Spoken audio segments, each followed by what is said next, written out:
So hello everyone and welcome to my channel the stars and strips. And ये हमारी geography series for NDA-1 2023। उसका हमारा next lecture है। Last video में हमने कवर करा था एंड अर्थक्वेक्स एंड वोल्केनोज, जिसमें हमने देखा था अर्थक्वेक एंड वोल्केनो का डिस्ट्रीब्यूशन, उसके कॉजेस, उसके प्रोडक्ट्स क्या क्या होते हैं, इनके टाइप्स क्या क्या होते हैं। वोल्केनोज में हमारा जो डिस्ट्रीब्यूशन था वो हमारा मिस हो गया था, तो डिस्ट्रीब्यूशन को मैं इस वीडियो में कवर कर लूँगा पहले स्टार्टिंग में। एंड उसके बाद में हम जो हमारा टॉपिक है इस वीडियो का वो हम स्टार्ट करेंगे। तो इस वीडियो में बेसिकली मैं जियोमॉर्फिक प्रोसेस क्या होते हैं, किस टाइप के होते हैं, उन प्रोसेस में कौन कौन से फर्दर टाइप्स होते हैं, तो हम उनको डिटेल में कवर करेंगे इस वीडियो में। तो उससे पहले एक बार हम ये वाला कवर कर लेंगे, then we will move on to geomorphic processes. तो स्टार्ट करते हैं। So my name is Lakshit Sen and I have cleared the written examination twice in 2019 and in 2021. Also, I have cleared the SSB interview for NDA 147 course from FSB Mysore. I have secured an AR of 389. ये slide डालने का purpose इसलिए है, अगर आप इस video को पहली बार देख रहे हैं then I would suggest you कि आप एक बार मेरे चैनल पे जाके विजिट करिए, मेरा कंटेंट देखिए। एंड अगर आपको कंटेंट यूजफुल लगता है then please do subscribe my channel, okay. But unfortunately, I got medical out, therefore I could not join the academy. Currently, I am pursuing graduation. If you want to follow me other than YouTube, तो आप मुझे इस Insta पे follow कर सकते हो and you can send your DMs। जो भी मेरे को, अगर मेरे पास टाइम होगा, I will reply to you as soon as possible. And इस टेलीग्राम ग्रुप पे आपको हर लेक्चर की PDF मिल जाएगी, so you can also join this Telegram group. तो स्टार्ट करते हैं। तो सबसे पहला जो था हमारा डिस्ट्रीब्यूशन ऑफ वॉल्केनोज। तो डिस्ट्रीब्यूशन में मैंने आपको कल वीडियो में कहा था कि अर्थक्वेक एंड वोल्केनोज के कॉजेस डिस्ट्रीब्यूशन ही ऑलमोस्ट सिमिलर है। तो इनके जो डिस्ट्रीब्यूशन है वो भी अर्थक्वेक के डिस्ट्रीब्यूशन के साथ साथ चलता है, सिमिलर है। जैसे हमने सरकम पैसिफिक जोन परसन ये सरकम पैसिफिक जोन हमने अर्थक्वेक में पढ़ा था, ये इसमें भी है। Volcanoes occur along the eastern and western margins of Pacific Ocean. This belt is known as ring of fire, क्योंकि यहाँ पे जो अर्थ के जो सबसे ज़्यादा एक्टिव वॉल्केनोज है वो नए उसके उसमें सबसे ज़्यादा इसी बेल्ट में प्रेजेंट है, इसलिए इसको रिंग ऑफ फायर भी बोलते हैं। अगेन यहाँ पे जो मैंने आपको बताया था कि पैसिफिक प्लेट्स इन सारी प्लेट्स के साथ में मीट करती है एंड वो सबडक्ट करती है, तो कन्वर्जेंट प्लेट बाउंड्री बनाता है, इस वजह से यहाँ पे वॉल्केनोज आते हैं। तो माउंट फूजियामा ऑफ जापान, कैडोवार एंड मेयोन इन फिलीपींस, ये इस बेल्ट के जो फेमस वॉल्केनोज है उनका एग्जाम्पल है। ये आप देख सकते हो, ये है ईस्टर्न एंड वेस्टर्न मार्जिन, ये हमारा पैसिफिक ओशन है, पैसिफिक ओशन। इसका ये वेस्टर्न मार्जिन, ये आप देख सकते हो, ये वाला जो पूरा रीजन है ये वेस्टर्न मार्जिन एंड ये उसका ईस्टर्न मार्जिन यहाँ पे। एंड इसी बेल्ट पे हमने देखा था कि कल अर्थक्वेक्स भी सबसे ज़्यादा इसी बेल्ट में आते हैं। तो अर्थक्वेक्स एंड वॉल्केनोज ये दोनों पैरेलल चलते हैं, ओके। फिर आ जाता है mid Atlantic belt. Volcanoes occur along the mid Atlantic ridge. Again यहाँ पे देखो, ये जो है यहाँ पे मिड अटलांटिक रिज पे कुछ वॉल्केनोज आते हैं एंड ये कहाँ तक एक्सटेंड करते हैं, रेड सी तक। एंड यहाँ पे ईस्ट अफ्रीकन वेल, ये ईस्ट अफ्रीकन जो रिज है यहाँ तक ये एक्सटेंड करते हैं। तो आप समझ पा रहे होंगे कि यहीं पे हमारा अर्थक्वेक भी आता है, ये इसी बेल्ट में हमारा अर्थक्वेक्स भी आता है एंड इसी बेल्ट में हमारे वॉल्केनोज भी आते हैं। उसके बाद में मिड कॉन्टिनेंटल बेल्ट, अगेन कहाँ से, अल्पाइन रीजन से जहाँ तक म्यांमार हिल्स तक जाता है, ओके। ये वाला belt basically Alpine regions, Mediterranean sea, फिर यहाँ से यहाँ। इसमें एक एक्सेप्शन है कि माया जो हमारा इंडियन प्लेट है वो यूरेशियन प्लेट के साथ में कोलाइड कर रही है, लेकिन जो हिमालयाज का जो एरिया है यहाँ पे वॉल्केनो नहीं है, एक्टिव वॉल्केनो हिमालयाज में नहीं है। उसके बाद में ये यहाँ पे वॉल्केनोज है एंड ये अप टू म्यांमार और फिर इसके आगे ये एक्सटेंड कर रहा है यहाँ तक। तो अगेन ये वाली जो चेन है पूरी यहाँ तक, ओके। तो यही हमारा मिड कॉन्टिनेंटल बेल्ट हमारे लास्ट वाले वीडियो में भी था। फिर अगेन इंटरप्लेट अर्थक्वेक्स, तो दीज आर दी अर्थक्वेक्स जो कि प्लेट के बीच में आते हैं। तो इसका एग्जांपल है हवाई आइलैंड पैसिफिक ओशन में, ओके। पैसिफिक ओशन में ये वाले जो आइलैंड्स आपको दिख रहे हैं ये हवाई आइलैंड्स है, ओके। तो क्योंकि बाकी जो है ये वाले जो है ये तो प्लेट कन्वर्जेंट बाउंड्री पे यहाँ पे एग्जिस्ट कर रहे हैं, लेकिन ये जो बीच में है ये प्लेट के बीच में है, मतलब बाउंड्री पे ना होते हुए ये प्लेट के बीच में है, ओके। तो आई होप आपको डिस्ट्रीब्यूशन ऑफ वॉल्केनो समझ में आ गया होगा। इसमें अगेन ज़्यादा दिमाग लगाने वाली चीज़ नहीं है, अर्थक्वेक एंड वॉल्केनो दोनों साथ साथ चलते हैं, आप ये ध्यान रखें। अर्थक्वेक एंड वॉल्केनो दोनों साथ साथ चलते हैं। ओके, तो अब आ जाते हैं हमारे आज के टॉपिक पे, जिसका नाम है जियोमॉर्फिक प्रोसेसेस। ओके, तो जियोमॉर्फिक प्रोसेसेस क्या होते हैं? बेसिकली ये वो प्रोसेस होते हैं जिनसे हमारे अर्थ पे अलग अलग जैसे लैंडफॉर्म्स होते हैं। जैसे मैंने आपको पहले वीडियोस में पता चला कि हमारे अर्थ पे अलग अलग लैंडफॉर्म्स होते हैं। जैसे हमारे अर्थ पे माउंटेन्स होते हैं, वोल्केनोज होते हैं, डेजर्ट्स होते हैं, प्लेन्स होते हैं, कोस्ट होती है। अलग अलग हमारे अर्थ पे ये लैंडफॉर्म्स होते हैं। तो ये लैंडफॉर्म्स कैसे बनते हैं? तो ये जियोमॉर्फिक प्रोसेसेस की वजह से बनते हैं। अब ये होती क्या है? तो बेसिकली ये वो फोर्स होती है जिनकी वजह से इस पे अर्थ की सरफेस पे चेंजेस आते हैं। तो earth surface is not plain but uneven, ये हमको पता है। Having numerous relief features like mountains, plains, plateaus. Okay, so these relief features are the result of geomorphic processes. The internal, the internal and external forces which result in the changes in the earth surface are called geomorphic processes. तो मैंने आपको बताया कि geomorphic process वो process होती है जिससे हमारी अर्थ के सरफेस पे चेंजेस आते हैं। अभी चेंजेस जैसे इसमें लिखा है, दो टाइप की फोर्सेस होती है, इंटरनल और एक्सटर्नल। तो इंटरनल कौन सी? एंडोजेनेटिक, जो हमारे अर्थ के इंटीरियर से लगती है, एंड एक्सोजेनेटिक जो हमारे अर्थ के बाहर से लगती है। ओके, तो इसमें दो फोर्सेस होती है बेसिकली। जियोमॉर्फिक प्रोसेसेस में दो होती है, एंडोजेनिक एंड एक्सोजेनिक। एंडोजेनिक में भी दो टाइप की होती है, एक तो होती है हॉरिजॉन्टल, एक होती है वर्टिकल। फिर इसमें अलग अलग टाइप की फोर्सेस होती है। तो एक आपको ब्रीफ ओवरव्यू दे दो। एंडोजेनिक हमारे सिलेबस का इंपॉर्टेंट पार्ट नहीं, बट एक आपको ब्रीफ ओवरव्यू दे देता हूँ। तो एंडोजेनिक जो फोर्सेस होती है ना, वो मेनली कंस्ट्रक्टिव फोर्सेस होती है। क्योंकि अगर एंडोजेनिक से हमको कोई जैसे वॉल्केनो हो गया या फिर एक्सवाइजेड और भी कोई प्लेट का सबडक्शन होता है या फिर राइज होता है, तो वो जो हमारा क्रस्ट होता है, हमारे क्रस्ट को वो क्रिएट करती है। एक्सोजेनेटिक फोर्सेस क्या होती है? जो हमारे लैंडफॉर्म्स ऑलरेडी बन रखे हैं उसको वो उसकी वेदरिंग करती है, मतलब उसका डिसइंटीग्रेशन करती है, उसका डिस्ट्रक्शन करती है। बेसिकली ये इनमें डिफरेंस होता है। ओके, तो अब आ जाते हैं सीधा एक्सोजेनेटिक फोर्सेस पे। तो एक्सोजेनेटिक फोर्सेस क्या होती है? These forces work on the irregularities and unevenness created by the surface of the earth, on the surface of the earth created by endogenetic forces and eliminate and reduce them over a long period of time. तो जैसे मैंने आपको बताया कि जो irregularities हमारे surface पे already created है एंडोजेनेटिक फोर्सेस की वजह से, उनको ये कम करती है, उनको एलिमिनेट करने का काम करती है ना, उनको एलिमिनेट करती है, उनको रिड्यूस करती है। ओके, यानी उनका डिस्ट्रक्शन का काम करती है। Thus they are known as destructive forces. इसलिए इनको डिस्ट्रक्टिव फोर्सेस बोलते हैं, क्योंकि इनकी जो एनर्जी होती है वो मतलब बेसिकली क्योंकि ये जो हमारे फीचर्स बने हुए हैं उनको डिस्ट्रक्ट उनके डिस्ट्रक्शन में काम करती है, इसलिए इनको डिस्ट्रक्टिव फोर्सेस बोलते हैं। एंड इनके जो एनर्जी होती है वो सन से आती है, डायरेक्टली या इनडायरेक्टली सन से ही आती है, बिकॉज सन से ही हमारे सारे जो फीचर्स हैं, टेम्परेचर डिफरेंसेस, प्रेशर डिफरेंसेस, ये सारे सन से होते हैं। तो इनकी जो एनर्जी होती है वो सन से डिराइव करती है। फिर exogenetic forces result in the wearing down of surfaces, commonly known as denudation. जैसे मैंने आपको बताया कि ये वियर डाउन करती है, डिसइंटीग्रेट करती है, एंड इसको वेयरिंग डाउन अगेन। तो वेयर जो डेनुडेशन है इसका मतलब ये वेयरिंग डाउन या स्ट्रिपिंग ऑफ, उसको टुकड़ों में तोड़ना, उसको हम वेयरिंग डाउन या स्ट्रिपिंग ऑफ भी बोलते हैं। तो the exogenetic forces include processes like weathering, erosion, mass movement and transportation. हमारे लिए सिर्फ वेदरिंग इम्पोर्टेंट है, एंड हम थोड़ा सा इरोजन के बारे में भी देखेंगे कि इरोजन क्या होता है। मेनली हमारे लिए weathering is the most important. Weathering में भी अलग अलग टाइप होते हैं, फिजिकल, केमिकल, बायोलॉजिकल। हम फिजिकल और केमिकल देखेंगे।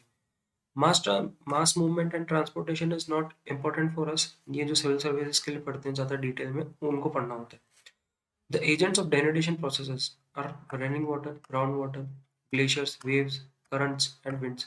मतलब जो भी डायनामिक हमारे अर्थ पे एजेंट्स हैं, रनिंग वाटर हो गया, ग्राउंड वाटर हो गया, या वेव्स हो गई, विंड्स हो गई, इनके अंदर से डेनुडेशन होता है।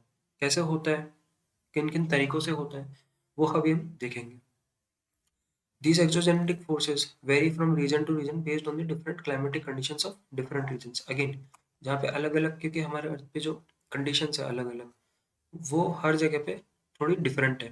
तो हमारे क्योंकि अर्थ पे अलग अलग क्लाइमेटिक कंडीशंस हैं, टोपोग्राफिक कंडीशंस अलग हैं, तो इन सब वजह से जो फोर्सेस का जो इंटेंसिटी है या उनका जो स्पीड है वो भी अलग अलग होगा। ओके, तो वो देखते हैं। तो अगेन जैसे मैंने आपको बताया कि हमारे लिए सिर्फ वेदरिंग इंपॉर्टेंट है।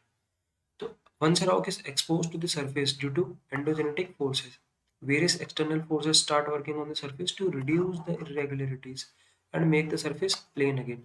तो बेसिकली क्या होता है, एंडोजेनेटिक फोर्सेस किसी टोपोग्राफिक फीचर को क्रिएट करती है, लैंड अपलिफ्ट करके, रॉक बना के, माउंटेन बना के। एक्सोजेनेटिक फोर्सेस उसको वापस डिस्ट्रॉय करती है। ठीक है, तो एंडोजेनेटिक क्रिएट करती है, एक्सोजेनेटिक डिस्ट्रॉय करती है। ठीक है, the process of planation starts initially with weathering and later got supported by erosion and mass movement। तो सबसे weathering जो होता है ना, बेसिकली उस प्रोसेस को तोड़ना एंड उसको वापस प्लेन बनाने का प्रोसेस जो होता है वो वेदरिंग होता है। Weathering is basically the process of disintegration and decomposition of already existing rocks on the surface. जैसे मैंने आपको बताया कि वेदरिंग क्या होता है, बेसिकली जो हमारे सरफेस पे, हमारे अर्थ के क्रस्ट पे जो ऑलरेडी एग्जिस्टिंग रॉक्स हैं या फिर जो रिलीफ फीचर्स हैं, उनको डिसइंटीग्रेट करने का काम, उनको डीकम्पोज करने का काम, उसके प्रोसेस को हम वेदरिंग बोलते हैं। So it is a process in which it weakens and breaks the rock. It is an in situ process. In situ process क्या होता है बेसिकली, जैसे मान लो यह एक रॉक है, ठीक है। अगर यहाँ पे मान लो इसका विंड की वजह से ये वाला पोर्शन ब्रेक हो जाता है, अब ये ब्रेक होगा तो ये गिर के यहीं पे नीचे ग्राउंड पे इकट्ठा हो जाएगा। तो इसमें क्या होगा, ट्रांसपोर्टेशन थोड़ी हुआ, ये यहाँ से गिरा, ग्रेविटी से नीचे आके यहीं पे सेटल डाउन हो गया। तो ये सेम प्लेस पे प्रोसेस टेक हो रहा है, मतलब जो प्रोसेस है वो एक ही जगह पर हो रहा है, ट्रांसपोर्टेशन नहीं हो रहा, इसलिए इसको इन सीधो प्रोसेस बोलते हैं। अब इरोजन जो होता है वो ट्रांसपोर्टेशन करता है एक जगह से दूसरी जगह, तो वो एक्स सीधो हो गया। इन सीधो यानी वहीं पे होता है, उसी सेम प्लेस पे होता है, unlike erosion and mass movement. Although weathering is an in situ process, movement of the weather particles happens under the influence of gravity down the slope of a hill or mountain. हाँ, अब जैसे जैसे मैंने बताया कि ये जो मूवमेंट है अप से डाउन हो रहा है, अब ये मूवमेंट हो रहा है तो इसको ये मत समझना कि ये जो ग्रेविटी की वजह से मूवमेंट हो रहा है, मतलब अप से डाउन ये जो मूवमेंट हो रहा है, तो आप इसको आप इन सितु ना समझो। ये मूवमेंट किसी एजेंट की वजह से नहीं हो रहा, ये ग्रेविटी की वजह से बाय डिफॉल्ट हो रहा है। यहाँ से रॉक टूटी, वो अपने आप ही नीचे आके सेटल हो गई, उसको किसी एजेंट ने हेल्प नहीं करी इधर से उधर जाने के लिए। ओके, तो अब आता है वेदरिंग। अब वेदरिंग में मैंने आपको बताया अलग अलग टाइप्स होते हैं। तो वेदरिंग में होती है physical weathering, chemical weathering and biological weathering. Physical में अलग 5 तरीके की होती है, frost wedging, exfoliation, salt wedging, temperature changes, abrasion, फिर oxidation, solution, carbonation, hydration, hydrolysis. ये दोनों हम फिजिकल एंड केमिकल हम पढ़ेंगे।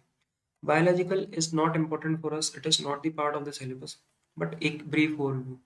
फ्लोरल, जैसे नाम से समझ में आ रहा है, जिसकी जो रॉक्स की वेदरिंग है वो प्लांट के प्रोसेसेस के थ्रू हो रही है, वो है floral weeding. Faunal weeding, again जो एनिमल के प्रोसेस के, जिनका जिस वेदरिंग में एनिमल्स का या फिर उनकी कोई एनिमल की एक्टिविटीज का पार्टिसिपेशन है, वो फॉनल वेदिंग। एंथ्रोपोजेनिक कॉजेस, जो ह्यूमन एक्टिविटीज के कॉजिंग हो रहे हैं, again blasting of rocks, drilling, nuclear explosion, these are such examples. ये मैं आपको कई बार बता चुका हूँ।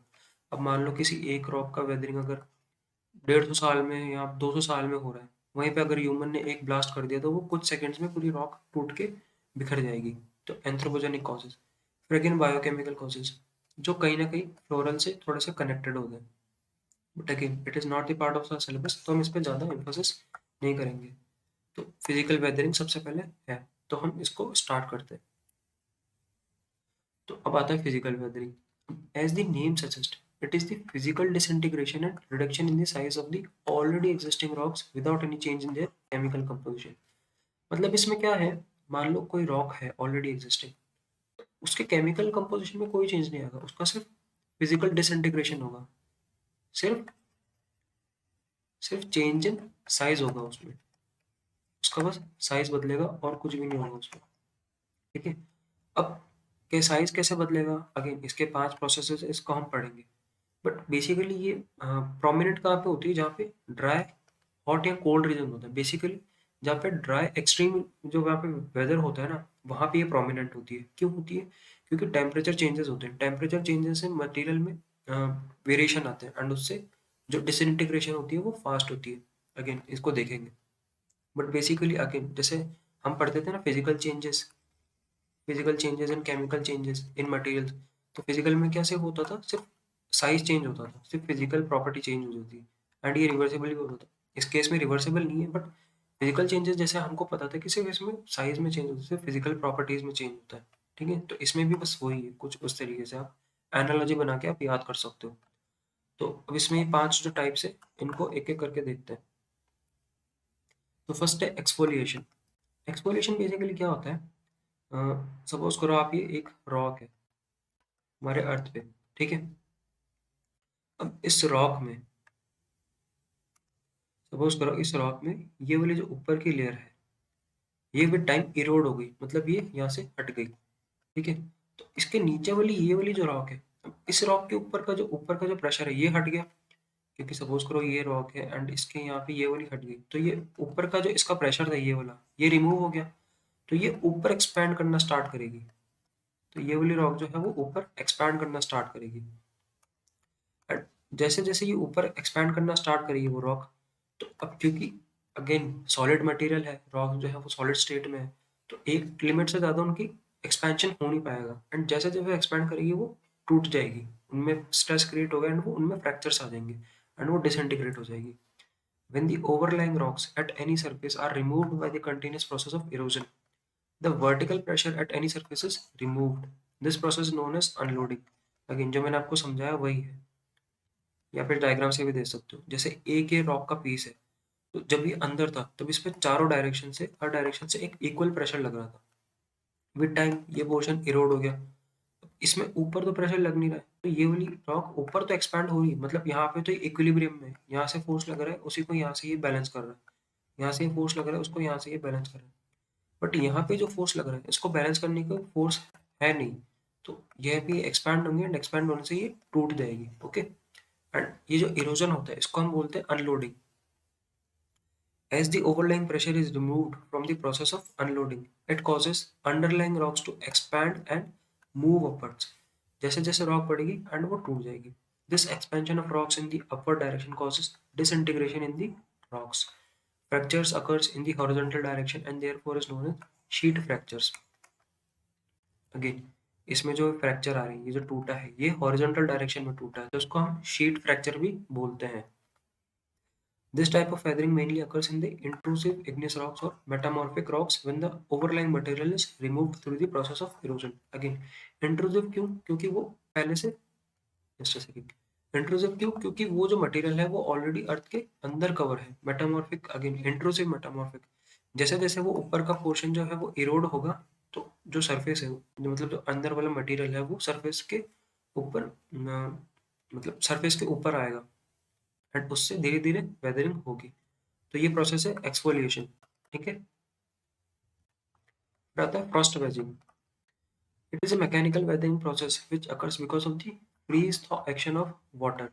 बेसिकली ये क्या होता है, सपोज करो ये हमारी एक रॉक है, ठीक है।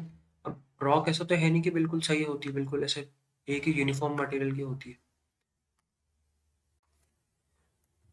रॉक के बीच में कुछ पोर्स होते हैं, जैसे मान लो यहाँ पे ऐसे हो गया, जैसे एक एग्जांपल ये है, ये एक रॉक है, ठीक है। अब ये रॉक है, इसमें क्या होता है बेसिकली, इस रीजन में वाटर फिल हो जाता है बारिश के कारण, जैसे यहाँ पे वाटर फिल हो जाएगा। तो जब वाटर फिल हो जाएगा, अब वाटर की क्या एनिमल्स प्रॉपर्टी है कि बाकी जो हमने जनरल लाइफ में, ऐसे जनरल साइंस में हम देखते हैं कि जब भी कोई मैटर कूल होता है, जब भी मैटर कोई उसका टेम्परेचर कूल होता है तो वो कॉन्ट्रैक्ट करता है, वो कॉन्ट्रैक्ट करता है। बट इसी के अपोजिट जो वाटर होता है वो एक्सपैंड करता है। तो बेसिकली होता क्या है, जब वाटर यहाँ पे इकट्ठा हो गया कैविटीज में एंड जैसे टेम्परेचर कूल डाउन होगा तो ये एक्सपैंड करेगा, जैसे जैसे एक्सपैंड करेगा तो वो सराउंडिंग इन वॉल्स पे प्रेशर क्रिएट करेगा, क्योंकि जब एक्सपेंशन हो रहा है उस एक्सपेंशन को एडजस्ट करने के लिए ये पास वाली रॉक्स पे प्रेशर लगाएगा, एंड जैसे जैसे रॉक्स पे प्रेशर लगेगा तो उनमें वीकनिंग होगी उनके बॉन्ड्स की। तो एक टाइम पे ऐसा होगा कि जो रॉक्स है वो वाटर के एक्सपेंशन का प्रेशर झेल नहीं पाएगी और रॉक अल्टीमेटली टूट जाएगी। ओके, इट इज, जैसे मैंने बताया, फ्रीज तो action. When water freezes it expands due to anomalous behavior and applies pressure on the surrounding rocks, forcing them to compensate the expansion of water due to freezing. Again, जो मैंने आपको समझाया वही मैंने आपको लिख रखा है। Okay, this repetitive freeze thaw action of water weakens the rocks and eventually breaks the rocks. This process is called frost shattering. Frost shattering क्यों? बिकॉज अगेन ये जम रहा है फिर कूल हो रहा है, फिर वाटर जम रहा है फिर कूल हो रहा है, तो फ्रीज था एक्शन। अब अगेन इसमें भी आप दिमाग लगाओ, ये कहाँ पे प्रोमिनेंट होगा? जहाँ पे वाटर की जो डायगोनल रेंज है वो ज़्यादा होगी, मतलब जहाँ पे एटमॉस्फेयर की डायगोनल रेंज है, जहाँ पे एटमॉस्फेयर की डायगोनल रेंज जो है वो ज़्यादा होगी, वाटर फ्रीज भी हो रहा है एंड वो कूल भी हो रहा है, तो ऐसा जो एरिया होगा वहाँ पे ये प्रोमिनेंट होगा। ओके, जैसे ये एक एग्जांपल देखो, यहाँ पे वाटर फिल हुआ, सॉलिडिफाई हुआ, तो इसने प्रेशर लगाया एंड अल्टीमेटली रॉक्स टूट गई। ये एक एग्जांपल देखो, यहाँ पे एक टाइम पे वाटर फिल हुआ होगा, इसने प्रेशर लगाया, रॉक्स को तोड़ दिया। ठीक है, अब आ जाता है सॉल्ट वेजिंग पे। अगेन सॉल्ट वेजिंग, तो इसमें भी क्या होता है, the salt in the solution gets crystallized once the water evaporates. Again जैसे अब जो सॉल्ट में, जो ओशंस में या सीज में जो पानी होता है उसमें सॉल्ट होता है, हमको पता है। अब वो जब किसी कैविटी में आता है, फिर जब वहाँ पे इकट्ठा हो जाता है पानी, फिर जब वापर वाटर इवेपोरेट होगा तो सॉल्ट्स के क्रिस्टल बनेंगे। वो क्रिस्टल बनेंगे, जो क्रिस्टल है वो अगेन रॉक्स पे प्रेशर लगाएंगे एंड उस प्रेशर की वजह से रॉक्स जो है वो टूट जाएगी। तो इसमें भी होता है, these salt crystals apply pressure on the wall of the rocks and eventually breaking them into pieces. Again ये देखो एक एग्जांपल, यहाँ पे पानी एक टाइम पे धीरे धीरे जमा हुआ होगा, जैसे जैसे पानी इवेपोरेट होता गया टेम्परेचर हाई होने के कारण, रॉक्स जो सॉल्ट है उन कैविटीज में इकट्ठे होते गए, वो टूट गए। ठीक है, this physical weathering is prominent in hot regions like desert as it involves evaporation of water. थोड़ा बहुत पानी भी होगा, अगर बारिश से भी आया होगा, तो उस वाटर के इवेपोरेशन की जरूरत ज्यादा है, तो वाटर इवेपोरेट हो जाएगा, तभी वो ये फिजिकल सॉल्ट वेजिंग वाली प्रोसेस हो पाएगी। ओके, तो इसमें जो टेम्परेचर है वो हाई रहना चाहिए। जैसे मैंने आपको फर्स्ट स्लाइड में ही बताया था कि जो फिजिकल वेदरिंग है वो hot hot and cold hot and cold dry regions में प्रोमिनेंट रहती है। ठीक है, तो सॉल्ट वेजिंग हो गया। अब हमारा नेक्स्ट आता है इंसोलेशन वेदरिंग। इंसोलेशन, जैसे टेम्परेचर, इंसोलेशन का मतलब होता है टेम्परेचर, तो इसका मतलब कुछ टेम्परेचर से रिलेटेड है। Increase in temperature causes some mineral to expand while decrease in temperature causes some minerals to contract। ये हमको पता है, इन जनरल भी हमको पता है कि जब जैसे कोई टेम्परेचर किसी चीज़ का बढ़ता है तो वो एक्सपैंड होता है, जो मटेरियल होता है या कोई भी मिनरल है। टेम्परेचर इंक्रीज होने पे मटेरियल एक्सपैंड होता है एंड टेम्परेचर कम होने पे मटेरियल जो है वो कॉन्ट्रैक्ट होता है। ठीक है, अब मान लो एक रॉक का पीस है, अभी बार बार कभी तो एक्सपैंड हो रहा है, कभी कॉन्ट्रैक्ट हो रहा है, कभी एक्सपैंड हो रहा है, कभी कॉन्ट्रैक्ट हो रहा है, तो इसके अंदर अल्टीमेटली स्ट्रेस क्रिएट होगा ना। तो जब जैसे जैसे स्ट्रेस क्रिएट होगा तो इवेंचुअली जब एक टाइम पे, क्योंकि स्ट्रेस एक्सपैंड और कॉन्ट्रैक्ट होने में जो बॉन्ड्स हैं इनके, फिजिकल में जो इनकी बॉन्ड्स हैं वो वीक होंगे, तो इनके बॉन्ड्स टूट जाएंगे और अल्टीमेटली जो रॉक है वो टूट जाएगी। This periodic expansion and contraction of the minerals lead to the weathering of the rocks and eventually breaks them. Again, this type of weathering is more prominent in the regions having a large diurnal range like deserts. Again, expand और contract, तो temperature high enough, इतना high होना चाहिए कि material expand कर पाए, and contract तो इतना ठंडा भी होना चाहिए कि वो कॉन्ट्रैक्ट कर पाए, एंड ये मोस्टली डेजर्ट्स में होता है। डेजर्ट्स में दोपहर में तो बहुत ज़्यादा गर्मी रहती है, लेकिन जब रात के टाइम पे, मतलब जब अर्ली मॉर्निंग होती है, तो उस टाइम पे सर्दी भी लगती है। अगर जो जो डेजर्ट एरियाज में रहते हैं उनको शायद पता होगा। ठीक है, so insulation weathering is often not the most dominant form of weathering, but however it catalyzes the other form of weathering। हाँ, एक चीज मैं आपको बताना चाहता हूँ, जैसे हम अलग अलग टाइप की वेदरिंग पढ़ रहे हैं, जिसमें हमने एक्सफोलिएशन देखा, फ्रॉस्ट वेजिंग देखा, सॉल्ट वेजिंग देखा, तो ये अलग अलग टाइप की वेदरिंग है, बट ऐसा जरूरी नहीं है कि जिस टाइम पे मान लो कोई एक टाइप ऑफ वेदरिंग चल रही है तो दूसरी टाइप ऑफ वेदरिंग नहीं चल रही, नहीं, दोनों तीनों सारी प्रोसेस साथ में चलती है। कई बार होता है फिजिकल केमिकल प्रोसेस साथ में चल रही है, फिजिकल बायोलॉजिकल प्रोसेस साथ में चल रही है।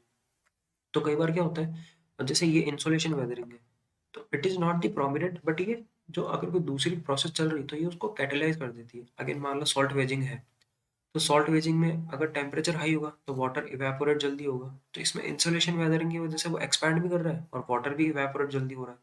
तो इससे ये क्या होता है, ये खुद तो करती है लेकिन ये दूसरे प्रोसेस को भी फास्ट कर देती है। ओके,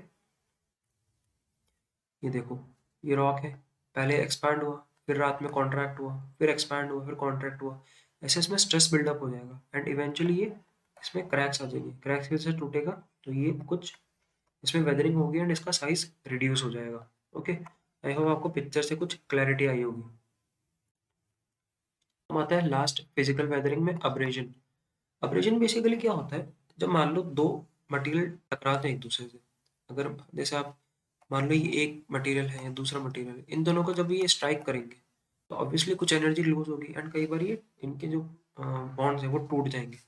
तो abrasion is a type of weathering in which rocks break by colliding with each other while being transported from one place to another place through different geomorphic agents like water, air and glacier and gravitational force। मान लो इरेजन हो रही है, मान लो rain water के साथ में छोटे छोटे रॉक्स या फिर एक बड़ा रॉक साथ में जा रहा है। अब बड़ा रॉक अगर कोई रास्ते में ये दोनों टकराएंगे तो टूटने के चांसेस रहते हैं एंड इसी वजह से जब इनकी जब कोलिजन होती है तो उससे वेदरिंग होती है। अब आप बोलोगे सर ये तो एक्स तो हो गया, मूव कर रहा है, तो ये ट्रांसपोर्ट तो हो रहा है लेकिन ये टूट के यहीं पे गिर जाएगा, ये आगे ट्रांसपोर्ट नहीं होगा। इरोजन एंड वेदरिंग साथ साथ इसमें चल रही है। Flowing water is the primary medium of abrasion and it produces round rocks through abrasion. तो आई होप आपको समझ में आया होगा। तो हमने 5 टाइप ऑफ फिजिकल वेदरिंग देखी। Exfoliation, exfoliation, Frost waging, salt waging, abrasion and insolation weathering. तो ये 5 टाइप ऑफ फिजिकल वेदरिंग होती है एंड आई होप आपको ये क्लियर क्लियर होगी कि कौन से टाइप ऑफ फिजिकल वेदरिंग में क्या होता है। ठीक है, अब आ जाते हैं हम केमिकल वेदरिंग पे। अब अगेन जैसे नाम से समझ में आ रहा है केमिकल वेदरिंग। केमिकल वेदरिंग में क्या होगा, decomposition and disintegration of rocks तो होगा, लेकिन इसमें केमिकल प्रोसेसेस इंक्लूड होगी, इन्वॉल्व होगी कहीं ना कहीं टू फॉर्म रेसिडुअल मटेरियल्स। तो अब केमिकल वेदरिंग होती है। अब केमिकल वेदरिंग में अगेन केमिकल रिएक्शन होगी, केमिकल प्रोसेस इन्वॉल्व होगी। तो केमिकल प्रोसेस हमको पता है कि ज्यादातर कहाँ पे डोमिनेट करती है, in the presence of water. Presence of water होनी चाहिए केमिकल प्रोसेस को होने के लिए। तो इसी वजह से chemical weathering is dominant in temperate humid areas and tropical humid areas. Okay, तो केमिकल वेदरिंग ह्यूमिड एरियाज में प्रोमिनेंट रहती है, चाहे वो टेम्परेट हो या ट्रॉपिकल हो, because presence of water facilitate करता है केमिकल रिएक्शन को एंड वाटर की वजह से जो प्रोसेस है वो हो पाती है। ठीक है, अब आते हैं केमिकल वेदरिंग। जैसे हमने फिजिकल वेदरिंग में अलग अलग टाइप्स देखे, तो केमिकल वेदरिंग में भी अलग अलग टाइप्स होते हैं जिसमें carbonation, oxidation, hydration, hydrolysis, solution, ये 5 टाइप के प्रोसेस होते हैं। अब इनको एक एक करके देखते हैं। तो केमिकल प्रोसेसेस में carbonation is the first process. तो कार्बोनेशन में बेसिकली क्या होता है, तो जो कार्बन डाइऑक्साइड और रेन वाटर, जो जो कार्बन डाइऑक्साइड एनवायरनमेंट में प्रेजेंट है एंड जैसे रेन प्रेसिपिटेशन होता है, तो carbon dioxide and rain water मिलके केमिकली रिएक्ट करके कार्बोनेट एसिड बनाते हैं which is a weak acid H2CO3। Carbonation is the process in which the carbon dioxide and rainwater present in the environment reacts chemically to produce carbonic acid, which is a weak acid. Again, अब ये क्या होता है, weak acid जो होता है ना, ये रॉक्स के साथ में रिएक्ट करता है, मेनली कार्बोनिक रॉक्स के साथ में, जैसे लाइमस्टोन हो गया, इनके साथ में रिएक्ट करता है, कार्बोनेट्स एंड बाइकार्बोनेट्स बनाता है। इस जो प्रोसेस में ये रिएक्शन जो होती है इनकी, इस प्रोसेस में क्योंकि पुराने बॉन्ड्स जो होते हैं रॉक्स के वो टूटते हैं और नए बॉन्ड्स बनते हैं, क्योंकि कार्बोनेट्स और अगर बायोकार्बोनेट्स बन रहे हैं कार्बोनिक एसिड से किसी दूसरे मटेरियल के साथ में, तो ऑब्वियसली रॉक्स के मतलब जो जो इनके केमिकल बॉन्ड्स हैं उनमें डिफरेंस तो आ रहा है। जो केमिकल बॉन्ड्स पुराने बने हुए थे वो टूटते हैं, नए केमिकल बॉन्ड्स बनते हैं एंड इसी चेंजेस की वजह से तो केमिकल रिएक्शन होती है एंड ये केमिकल रिएक्शन जो होती है ये रॉक्स के जो बॉन्ड्स होते हैं उनको वीक कर देती है एंड इवेंचुअली जो रॉक होती है वो डिसइंटीग्रेट होके टूट जाती है एंड रॉक का वेदरिंग हो जाता है। तो carbonation is dominant in wet and most areas of the world and affect both the rocks above and beneath the surface. अब अगेन वेट एंड मॉइस्ट है। अब आप ऑब्वियसली थोड़ा सा दिमाग लगाओ क्योंकि रेन वाटर इन्वॉल्व हो रहा है तो पानी का होना ज़रूरी है। Water presence of water is necessary, तो obviously wet and moist areas में ये डोमिनेंट होता है एंड रॉक के अबव भी होता है, रॉक के beneath भी होता है, क्योंकि पानी जो है वो ऐसा तो है नहीं कि सिर्फ सरफेस पे रहता है, नीचे भी परसोलेट करता है रॉक वाटर। नीचे जाएगा, नीचे कोई रॉक प्रेजेंट है तो उसके साथ में रिएक्ट करके कार्बोनेट्स एंड बाइकार्बोनेट्स बनाएगा जो ऑलरेडी एग्जिस्टिंग रॉक्स है उनके केमिकल बॉन्ड्स मतलब वीक करेगा। ओके, तो limestone, dolomite rocks are after undergoing carbonation produces very fine clay particles. ये कुछ एग्जांपल है रॉक्स के जो कि कार्बोनेशन के थ्रू अंडरगो होती है। These are the examples of such rocks, carbon, limestone and dolomite. फिर आता है ऑक्सीडेशन। ऑक्सीडेशन क्या होता है? Basically oxidation is the process of mixing of minerals with oxygen to form oxides and hydroxides. तो oxidation में क्या होता है, कोई भी मेटल के साथ में मिलके हाइड ऑक्साइड्स एंड हाइड्रोक्साइड्स क्रिएट होते हैं। It occurs it occurs when there is an easy access to oxygenated water in the atmosphere. तो जो हमारे एटमॉस्फेयर में जो ऑक्सीजन प्रेजेंट है ना, वो मेटल्स के साथ में रिएक्ट करके ऑक्साइड्स बनाती है। ऑक्साइड्स यानी एडिशन ऑफ ऑक्सीजन। तो अब आपने देखा होगा कि इसका जो सबसे बेस्ट एग्जांपल है हमारे डेली लाइफ में होता है रस्टिंग ऑफ आयरन। जो आयरन जो हमारे होता है उस पे एक ग्रे रेडिश ब्राउन कलर की एक लेयर बन जाती है। वो लेयर क्या होते हैं? वो बेसिकली आयरन का ऑक्सीडेशन ही होता है। एंड उसको हम आयरन के स्पेसिफिक में हम उसको रस्टिंग बोलते हैं। बाकी वो बेसिकली हो क्या रहा है? आयरन का ऑक्सीडेशन हो रहा है। So this process is mainly dominated iron like minerals because इनके साथ में जो मेटल के साथ में जो ऑक्सीडेशन होता है वो क्विक होता है, इजी होता है। And in general metals like manganese, sulphur, iron. तो मेटल्स के साथ में बेसिकली ये जो प्रोसेस होता है ऑक्सीडेशन का वो डोमिनेंट होता है। Rusting of iron is the best example of oxidation in which a reddish brown layer is formed on the surface and it weakens the chemical bonds. Rusting of iron एक ऐसा example है जो कि हम हमारी life में कभी ना कभी ऑब्जर्व करते हैं। एंड रस्टिंग से क्या होता है? ये जो मान लो आयरन का मेटल है उस पर रस्टिंग होगी। पहले इसका जो अपर मोस्ट लेयर है वो वीक होगा, फिर उसके बाद में ये इतना सा पोर्शन बचेगा, उसके ऊपर फिर रस्टिंग होगी तो फिर से ये वीक होगा। तो ऑक्सीडेशन है ना, ये मतलब काफ़ी आयरन का अगर हम बात करें, रस्टिंग जो है वो काफ़ी आयरन का लॉस करती है। तो it is a very prominent process. तो oxidation accelerates the rocks decay and it is prominent in igneous rocks. Igneous rocks क्यों? बिकॉज इन्हीं में ही मेटालिक मिनरल्स की जो प्रेजेंस है इग्नियस रॉक्स में ज़्यादा होती है, क्योंकि इग्नियस रॉक्स डायरेक्टली मैग्मा से बनती है। इग्नियस रॉक्स डायरेक्टली मैग्मा से बनती है, जिसमें जो अमाउंट ऑफ मेटेलिक मिनरल है वो ज़्यादा होता है। फिर आता है हाइड्रेशन। हाइड्रेशन बेसिकली क्या होता है? जो वाटर मॉलिक्यूल्स होते हैं वो केमिकली रिएक्ट नहीं करते, केमिकली बाउंड हो जाते हैं, मतलब केमिकली बॉन्ड हो जाते हैं मैटर के साथ में। ओके, तो hydration is the process of addition of water to the minerals. The addition of water in the minerals in and rocks lead to an increase of the volume of the rock.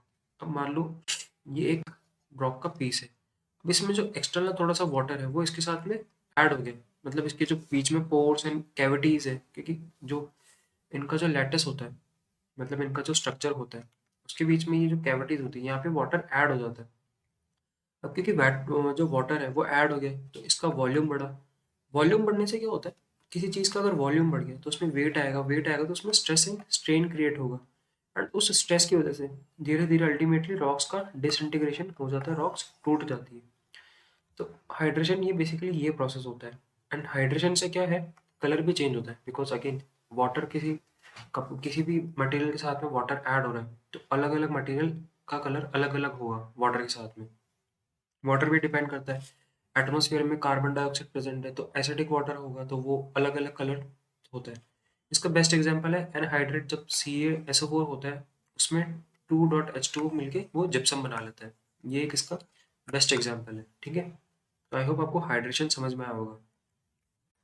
फिर आता है hydrolysis. Hydration में जो water का molecule है H2O, ये पूरा molecule add होता है।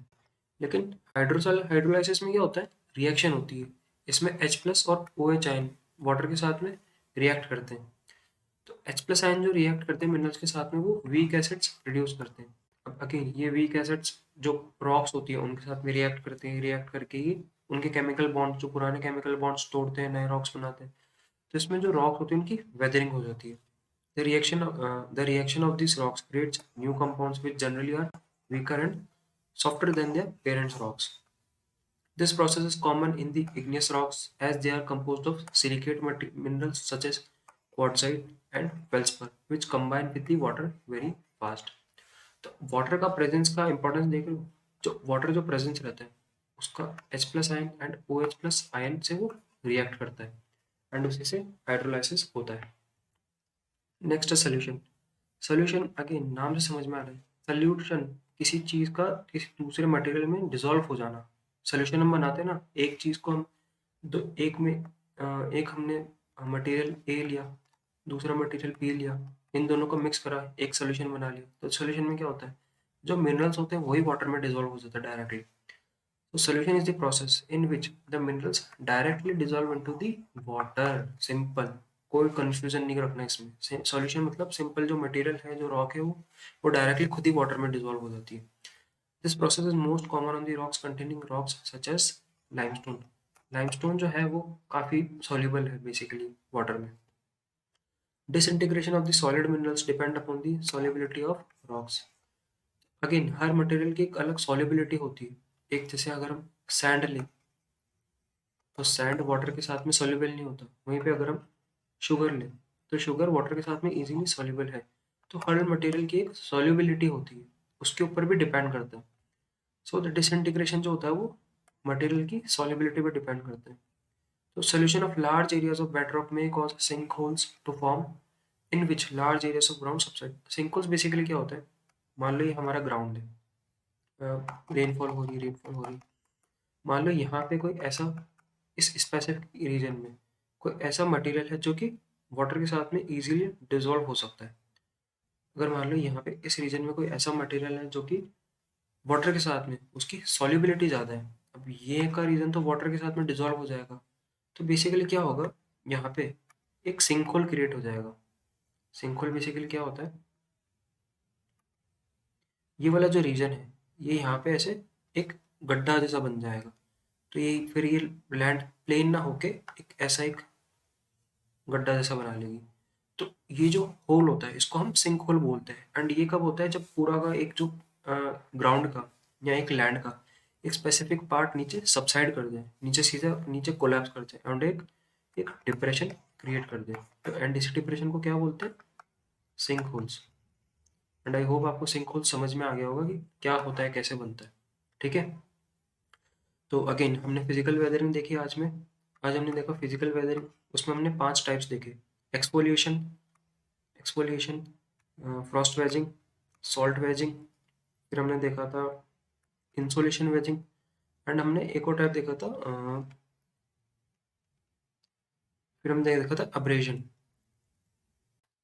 फिर हमने देखा था अब्रेजन, फिर हमने देखी केमिकल वेजिंग, केमिकल वेदरिंग, फिर हमने देखी केमिकल वेदरिंग जिसमें हमने देखा कार्बोनेशन, जिसमें कार्बोनेट्स बनते हैं, बाइकार्बोनेट्स बनते हैं।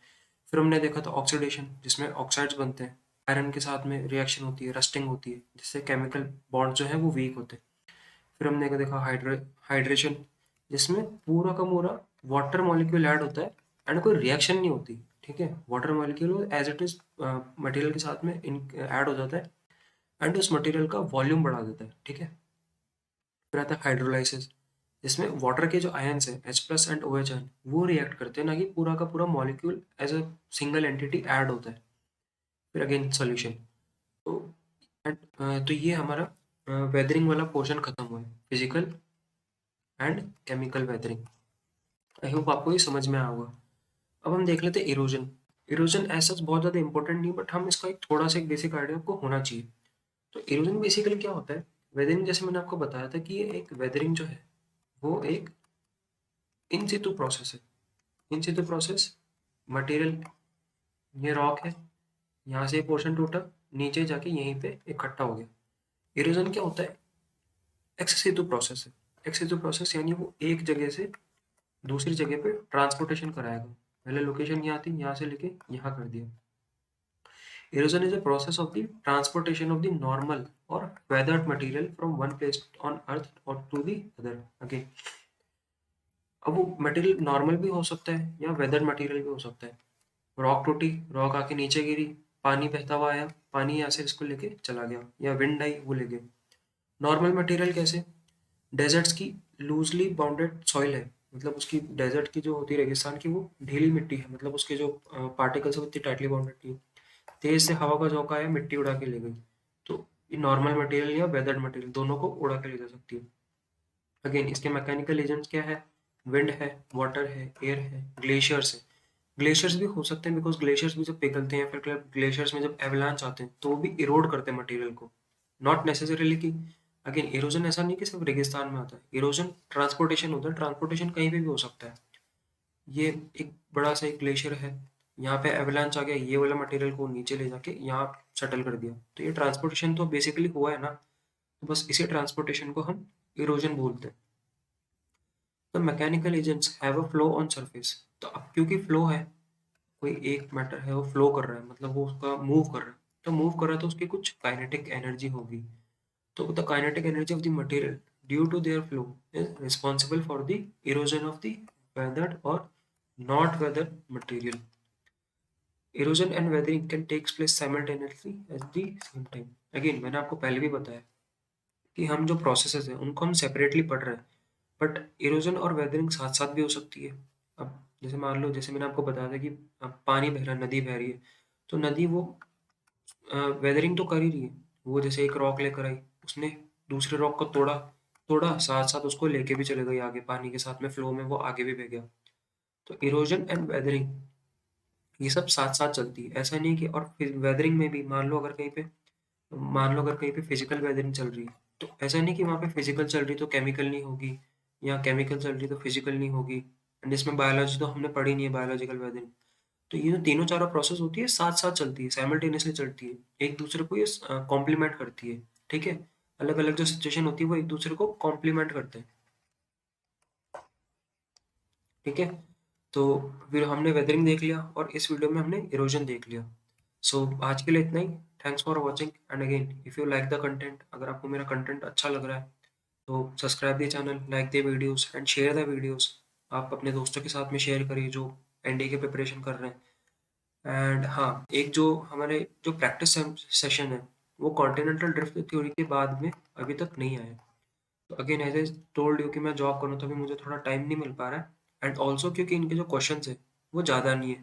तो हम ऐसा करेंगे, जिन जिन टॉपिक्स के जो नंबर ऑफ प्रैक्टिस क्वेश्चन ज़्यादा नहीं होंगे उनको हम 2-3 लेक्चर के बाद में हम एक practice session I will upload, जिससे जो आपका बार बार वीडियोस देखने का टाइम खराब नहीं हो, आप एक ही वीडियो में आप उसको कवर कर लो।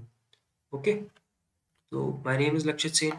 If you want to follow me, you can follow me on Instagram, and also you can join this Telegram group.